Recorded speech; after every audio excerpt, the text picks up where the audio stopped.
حالا بریم سر این داستان که ببینیم چگونه انسانها رو از هم جدا میکنن و چگونه مرد بزرگی مثل ابوطالب رو عرض کنم که وعده جهنم میدهن.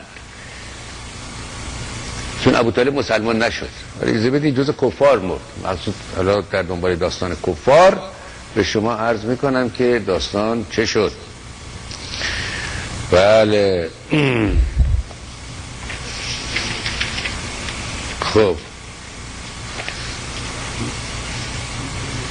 بله خب اینجا جاییست که ابوطالب بیمار شده و خبر دادن به رسول که ابوطالب مریض شده. من از صفحه 62 از اون 5 جلدی طبری، تاریخنامه طبری منسوب به بلعمی، یعنی ترجمه بلعمی، کتاب 1100 سال پیش نوشته شده. این همه گرد و غبار خرافات و دروغ بر تاریخ ننشسته بود زمانی که این تحریر شد. ما باید بسیار خوشحال باشیم یک همچین گنجینه‌ای در اختیار داریم که بتوانیم به حقایق پی ببریم. یک روز پیغمبر علیه السلام به خانه شده بود و هنوز ننشسته بود. کس آمد که بوطالب بمرد. نصب ساده سامانی است، 4-3% بیشتر عربی نداره.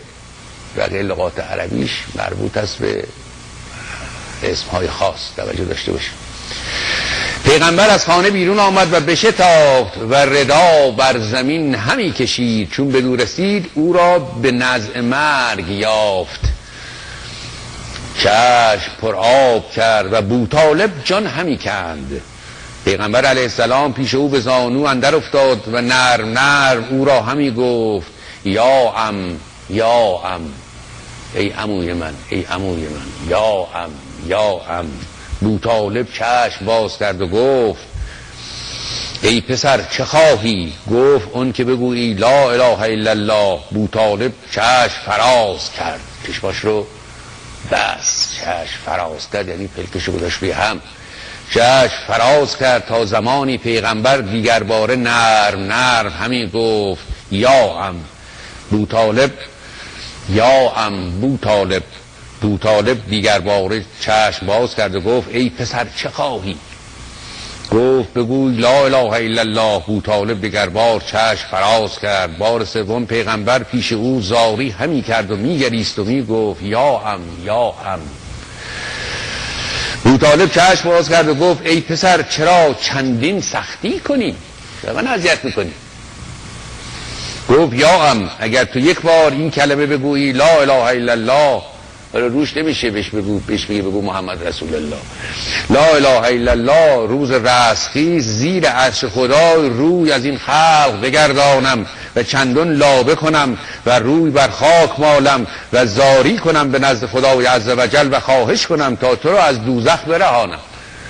حالا بیچاره یک عمری انسان شریفی مثل ابوطالب به همه خدمت کرده، این حضرت رو صیانت کرده، بارها با اعراب به مشاجره و مقابله و اینها، حالا تازه میفتنش به جهنم. میگه اگر بگی لا اله الا الله من میرم التماس میکنم که این روزگار کفر تو رو ببخشه، تو رو ببرم با خودم به بهشت.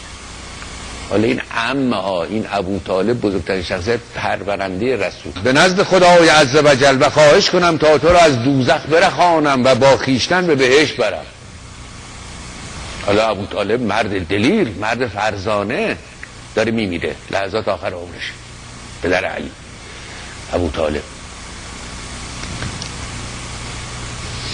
بوطالب بگریست و گفت دانم که راست گویی، ولیکن از بحر ملامت مردم نتوانم گفتن که چون من بمیرم از پس مرگ من عرب به حیه های خیش و مکیان به مجلس ها اندرون و زنان قریش بر سر دوک و چرخ و به حیه ها چنین گویند که بوطالب از مرگ بترسید و به وقت جان کندن دین پدران دست باز داشت. حیه های عرب یعنی قبیله های کوچک عرب. زنان پشت چرخ ها به من بخندن، به ابوطالب مرد بزرگ قریش میگن از ترسش اومد من چیز کرد، دین تو رو قبول کرد، من چیکار نمیکنم.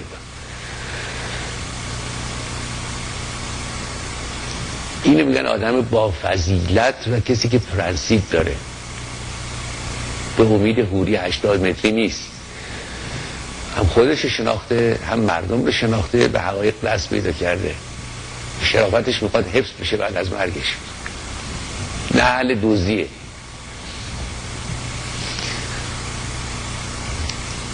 که بوطالب از مرگ بترسید و به وقت جان کندن دین پدران باز داشت و دیگر بار چشم فراز کرد. پیامبر علیه السلام بگریست به آوازی سخت. خیلی دوست داشت خب ابوطالب نگهدارندش بود، مثل پدرش بود، بزرگش کرده بود، صیانتش کرده بود، آزادش گذاشته بود در بیان.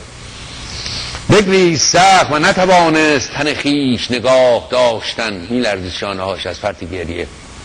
و بوطالب را زبان بگرفت و پیغمبر علیه السلام او را همچنان میخواند و او هیچ نتوانست گفتن و نه چشم باز توانست کردن. و پیغمبر همچنان با چشم پر آب نرم یا ام میگفت.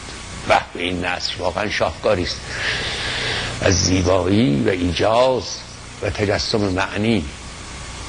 قلم ها سست شده امروز، زبان سست شده متاسفانه. یک سترگی و درشناکی هم داره که انسان رو به وجد میاره. پیغمبر همچنان با چشم پر آب نرم یا ام همی گفت. بعد اینجا سرکله جبرئیل پیدا میشه. بله. حالا مطلب تضاد و مغلطه. حالا ملاحظه بفرمایید مغالطات. بدان ای محمد که تو این دین اون را نتوانی دادن که تو خواهی، ولیکن من که خدایم اون دین اون کس را دهم که خود خواهم. خب اگه داستان اینه پس دیگه شمشیر کشیدن و دنبال مردم افتادن و تحمیل کردن چه بود آقا؟ جهاد چه معنی میده؟ اگه خدا گفته است که آقا تو نمیتونی به کسی دین بدی، من اونی که میخوام به دلش میاندازم، یعنی شما حذفی آقا از وسط. این تضادها و مغالطاتی است که هیچ کی بهش فکر نکرد. است که عقلها یخ بس. آقا دین درست اینه که با عقلم جور در بیاد دیگه. دین مخالف عقل باشه که اصلا برای انسان نیست، چون انسان شرفش به عقل و خردشه. بله میگوید بدان ای محمد که تو این دین اون را نتوانی دادن که تو خواهی، ولیکن من که خدایم این دین اون کس را دهم که خود خواهم. و هو اعلم بالمهتدین، و من که خدایم بهتر دانم که این دین من بر که سزاست.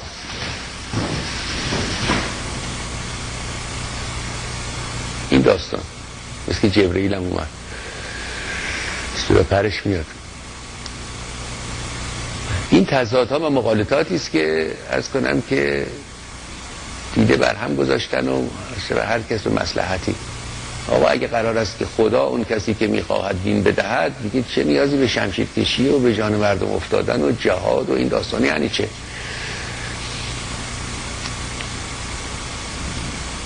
داری. بله. و جبریل پیغمبر را تعزیت کرد و خلاصه بقیه داستانها. بعد میگوید و چون بوطالب را زبان بگرفت، پیغمبر از بالین او بیرون آمد. چون به خانه رسید بوطالب بمرد.